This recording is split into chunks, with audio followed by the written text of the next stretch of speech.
retour. Alors, sur cette vidéo, je vais vous parler, je vais vous paraître un petit peu dur. Et si vous êtes abonné à ma chaîne, vous avez un petit peu l'habitude.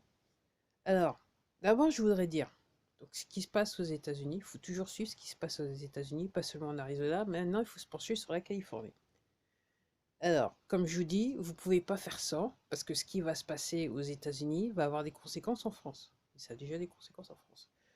Donc, euh, alors, depuis novembre 2020, il y a des gens qui ont fait des rapports, qui ont fait des enquêtes, qui ont mis leur fortune sur la sellette pour pouvoir mener ces enquêtes et qui ont montré ce qui s'était passé réellement durant ces élections en novembre 2020. Donc la dernière, je dirais la dernière séance, c'est-à-dire c'était une série de, des, c'était une conférence organisée par le PDG de Mon Oreiller. C'était en août. Où au début il y avait combien? Il y avait, je crois qu'il y avait 45. Enfin, il y avait pas tout. Il y a 50 États aux États-Unis. Je crois qu'il y en avait 45 qui étaient arrivés, des représentants de 45 États qui étaient venus voir la conférence. Et puis à la fin, il y avait les 50, les représentants des 50 États, où ils expliquaient réellement ce qui s'était passé en novembre. Donc dans le détail. Dans le détail, cette information-là, aux États-Unis, ils n'en ont pas parlé. Ce que je veux dire, surtout pas. Qui sont dans le coup aussi avec. Donc, même en France, juste essayer de vous parler comme ça, moi et tant d'autres, ça me pose des problèmes sur ma chaîne. C'est pour ça que ça fait un petit peu flou artistique. Mais pour ceux qui suivent toujours, parce que si vous ne suivez pas, il faut recommencer. Regardez les vidéos que j'ai fait depuis un certain nombre de mois, depuis mars 2020. Allez, on va dire ça comme ça. J'avoue que depuis le début de l'année, je ne suis pas piqué des hannetons, on va dire ça. Donc, oui. Donc, comme je disais, le dernier en date, c'était le dernier rappel en date, c'est un petit peu comme les vaccins. J'ai des mots qu'il ne fallait pas dire. Okay, c'était en août de cette année, avec un monsieur de mon oreiller. Donc aujourd'hui, ce qui se passe donc en Californie, donc bien avant, je crois que c'était bien avant l'été, ça devait se terminer pendant l'été, il me semble. Donc il doit, entre guillemets, aux États-Unis, si vous n'êtes pas content de votre gouverneur que vous avez élu, ok, vous pouvez faire une pétition où il doit y avoir tant de signatures qui se mettent par millions. Je crois que c'était, entre guillemets, je crois que c'était 1,5 million, mais en fait, ils en ont eu plus de 2 millions, juste au cas où il y avait certaines signatures qui seraient rejetées, pour dire que, bon, c'est bon, il doit changer de job. Donc, les gens en Californie sont arrivés à obtenir le nombre de signatures qu'il fallait. Et donc, hier, il y avait des élections pour dire si oui ou non il devait rester dans son poste, et sinon, ok, élire le nouveau. Alors, il semblerait, alors il faut regarder la première chaîne la plus corrompue des États-Unis, qui donc a dit que, enfin, elle a retransmis que, en gros, le gouverneur que les Californiens voulaient que j'étais, en fait, il a été réélu à plus de 62%. La personne qui était avec lui, qui avait le plus de chances, enfin, la personne qui s'oppose, enfin, qui aussi avait une candidature pour un nouveau gouverneur, ok, lui, il a eu 32%. Alors, là, le plus intéressant, parce que moi je l'ai vu sur la campagne, sur ce qui s'est passé en novembre 2020, c'est exactement la même chose, le même scénario, tout est refait. Et en fait, j'ai vu encore les images aujourd'hui, j'ai vu des images où, à un moment donné, quand vous allez sur la chaîne donc, qui donne les résultats des élections en direct, à un moment, donc vous voyez donc l'autre qui est censé se tirer, il a 60%, et puis celui son opposition, entre guillemets, il est à 32%, avec 2 millions de votes, et soudainement, c'était exactement la même chose en novembre, hein, sur l'ensemble des États. Okay. Soudainement, l'autre là, de 2 millions, il passe à 1 million 800. De 2 millions, il passe à 1 million 800. Donc normalement, là, les votes sont comptés. Entre guillemets, ça peut que monter, ça peut pas descendre. Les votes acquis sont des votes acquis, on est bien d'accord.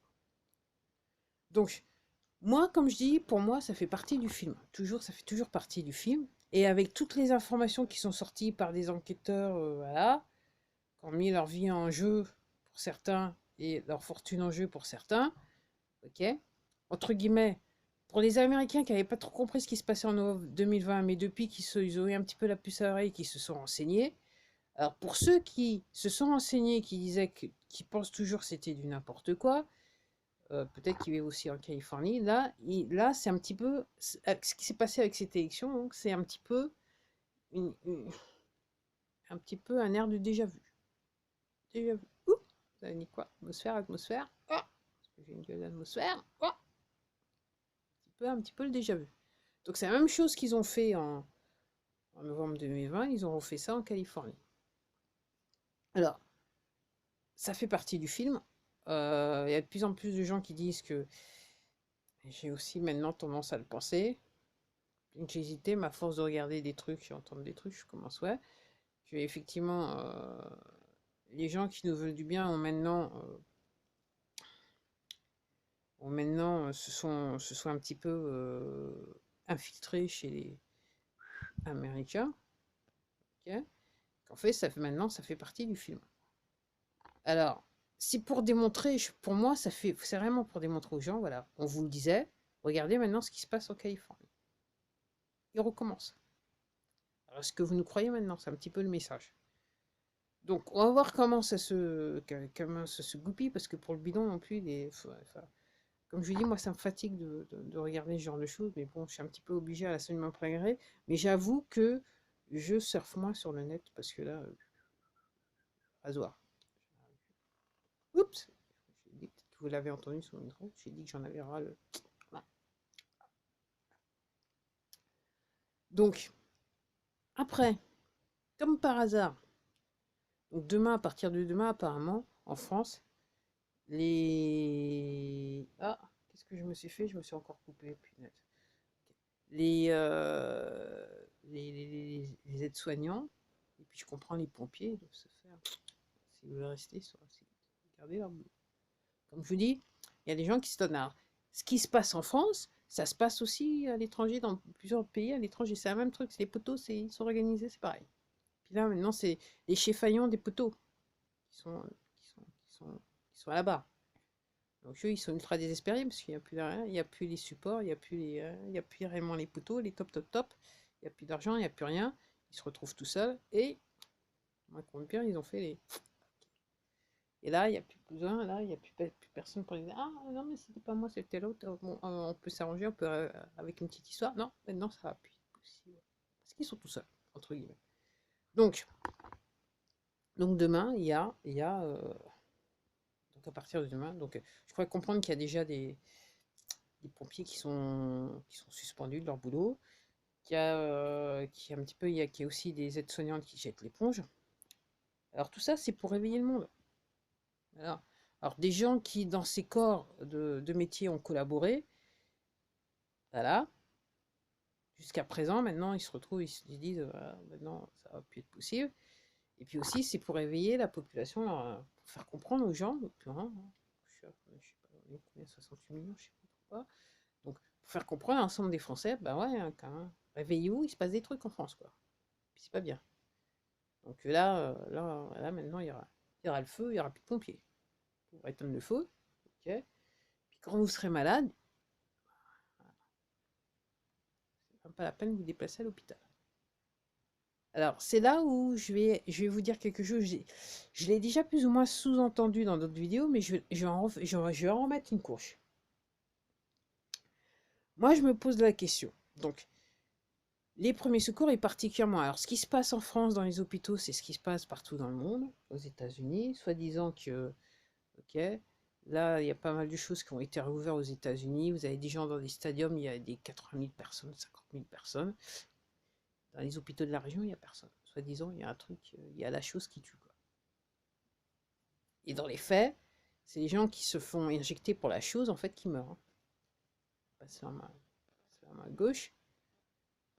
Là, j'ai utilisé le mot, le vrai verbe, ça se trouve là. Ah, ça fera encore, c'est une autre occasion d'être censuré. Donc, oui. Et moi, je me dis l'histoire des hôpitaux. Alors, ce que je crois comprendre, c'est que les gens qui dirigent ces hôpitaux, ils font partie des poteaux. De toute façon, ça fait partie des poteaux. Hein. Ok. Donc, c'est vrai que mieux vaut pas être malade en ce moment. Parce qu'il faut, c'est même pas éviter d'aller voir les gens qui sont des blouses blanches. Vaut mieux éviter. Moi, c'est comme ça que je vois les choses. Après, par rapport à ça, donc les hôpitaux sont vides. Il n'y aura plus de personnel soignant. Moi, euh, j'ai tendance à penser que c'est peut-être un petit peu pour mettre la lumière sur le corps de métier, qui est ben, du médical, en sachant que derrière, comme je vous le disais dans d'autres vidéos, alors, si, allez sur votre moteur de recherche préféré, regardez ce que c'est que les medbeds, ok. Et comme je vous le disais dans d'autres vidéos, dans le monde médical, il y aura un taux de chômage très élevé d'ici d'incessamment sous peu.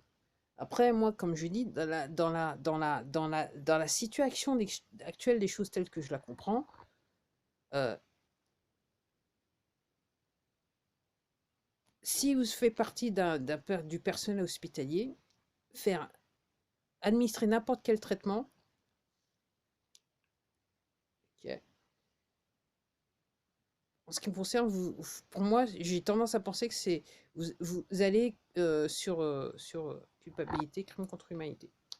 Je pense que les gens qui nous veulent du bien ont déjà frappé dans le corps médical, enfin frappé à la porte du corps médical. Alors on dit bon, maintenant c'est ce que vous avez fait depuis des années, donc maintenant vous allez arrêter. C'est aussi pour ça que les hôpitaux sont vides, d'une part. Pour moi, c'est pour ça qu'ils sont vides.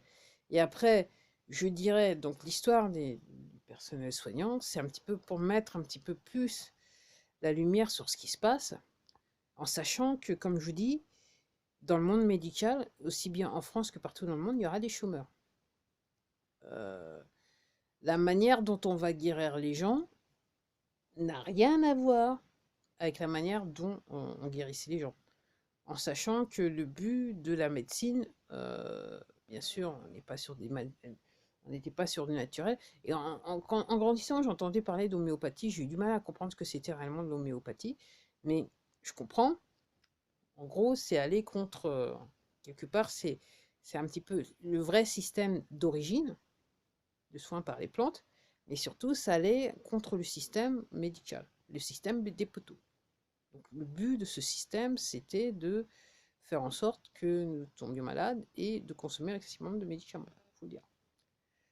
Donc, pour moi, la situation, c'est que, voilà, donc, ça met effectivement la profession en porte-à-faux. Ok. Et comme je vous dis, pour moi, voilà, le personnel hospitalier. Alors, il y a certains qui ont peut-être déjà un petit peu compris et qui comprennent donc et qui sont prêts à accepter la nouvelle manière dont on va soigner les gens, qui s'intéressent à de près, qui secrètement s'est toujours intéressé à cet aspect des choses et qui maintenant sont prêts et qui voilà, qui sont prêts à travailler avec ces medbeds et compagnie, avec ces nouvelles technologies qui vont nous soigner, quoi. Ok. Donc, ces technologies, à la fois, si vous recherchez bien, vous allez découvrir que c'est rien de nouveau. En fait, ça existe, ça a toujours existé. Pour certaines, elles datent du début du siècle, elles étaient déjà utilisées au début du siècle dernier, et que c'est monsieur Rockefeller qui voulait gagner beaucoup d'argent à travers les laboratoires pharmaceutiques, qui a un petit peu mis, qui avait l'argent et la stratégie nécessaire pour faire en sorte qu'on oublie un petit peu l'homéopathie et tout ce qui va avec. Soin par les plantes. Et puis il y a eu ce monsieur Tesla aussi qui est arrivé avec cette technologie, qui s'est fait chourer toute cette technologie, parce que lui aussi, il avait déjà fait créer des inventions et utiliser des inventions voilà, qui permettaient de nous soigner. Donc, comme je dis, pour moi, c'est pas un hasard. Moi, j'attends de voir comment. Je comprends que c'est la fin du film. J'attends de voir comment la fin va se dérouler. Après, je perds pas, pour revenir aux États-Unis, je perds pas de vue le fait que, apparemment, il semblerait qu'on veuille que le système économique, euh, le système financier tombe sous, entre guillemets, le mandat du bidon. Enfin, de toute façon, une fois que ça tombera aux États-Unis, ça tombera partout, y compris en France. Donc, déjà, vous devez réaliser que si vous allez au distributeur, déjà, à la base, vous n'avez plus les billets neufs. Puis vous avez des problèmes avec les banques, vous ne pouvez pas aller sur le site, vous ne pouvez pas retirer de l'argent, ou alors quand vous faites une transaction, on vous pose plus de problèmes que c'était auparavant, parce que tout simplement, il n'y a plus QFS derrière. Et donc, comme je vous dis, j'avais fait une vidéo qui s'appelle Mauvais élève, où je vous parlais des banques. Pour moi, les banques françaises, pour l'instant, euh, il y a tellement de poteaux à l'intérieur qui se débattent et qui ne veulent pas céder. Parce qu'il y a des news que j'entends de l'étranger, États-Unis, Angleterre, Australie, ok. J'entends ailleurs, même en Irlande apparemment, que j'entends pas en France. Alors ces news, elles sont peut-être réelles, mais il n'y a personne qui a encore pris sa caméra pour expliquer, ouais, voilà ce qui m'est arrivé de bien, quoi, par rapport aux banques. Donc moi, j'attends de voir, hein, j'attends de voir, j'attends de voir, j'attends de voir, j'attends de voir. Donc comme je dis, aussi, ce qui est très intéressant, c'est qu'après 9 semaines de manif, c'est silence radio par rapport de la part de ceux qui nous gouvernent. Fut un temps, on aurait vu du non-stop. Tellement que vraiment, on en aurait eu ras le bol, quoi. Mais là, silence radio. En gros, les Français, ils existent pas en apparence. Ok. Alors, moi, je pense que c'est fait encore. Parce que, comme je dis, pour moi, ils sont plus sur le territoire français. Ok. Ils sont plus là. Ils ont tous ces bracelets. Puis apparemment, certains, ils seraient même plus là de ce monde. Ok. Donc moi, pour moi, c'est juste un exercice pour éveiller encore de plus en plus la population française, pour qu'elle se pose des vraies questions. Si ça continue, voilà, si ça repart encore une manif samedi, ça sera donc la 10e semaine, il me semble. Donc c'est pour éveiller les Français qui dorment encore. Et comme je vous dis, là, j'étais sidérée de voir la réaction des gens dans les rues, quoi. Particulièrement dans le centre commercial au Châtelet, là. Je savais même pas qu'il s'appelait comme ça maintenant. Le centre commercial, tellement j'y mets jamais les pieds. Donc ouais. Donc réveillez-vous les gens. Et surtout, de toute façon, si vous me regardez, c'est que vous êtes un petit peu beaucoup réveillé, à part si vous êtes troll. Mais autrement, bah, essayez de réveiller les gens autour de vous, parce que il semblerait que ce qui va nous réveiller, c'est les choses par rapport aux enfants qui sont extrêmement désagréables à entendre et à voir. Donc préparez-vous psychologiquement et préparez vos proches psychologiquement. La meilleure manière dont vous puissiez le faire, hein, c'est, enfin voilà, je rencontre des gens, je leur dis, il faut essayer de comprendre ce qui se passe un petit peu, informez-vous, parce que quand ça va tomber, ça va tomber. Et apparemment, c'est les atrocités qui vont tomber en premier. Apparemment, c'est incessamment sous peu. Donc voilà, c'était tout pour moi, encore une longue vidéo, alors que je pensais faire très court. Ok. Donc, élection en Californie, très important, parce que c'est le même scénario qui s'est joué en novembre 2020, en sachant que là, il y a de plus en plus d'Américains qui comprennent ce qui se passe, ok, qui insultent carrément le bidon, et qui peut-être ont vu ces documentaires financés par des partis, voilà, des personnes privées, des particuliers exactement, et qui se rendent compte que, même s'ils ne voulaient pas le croire, que là, effectivement, si on regarde l'élection actuelle en Californie, il semblerait que c'est le même scénario qu'il y a eu.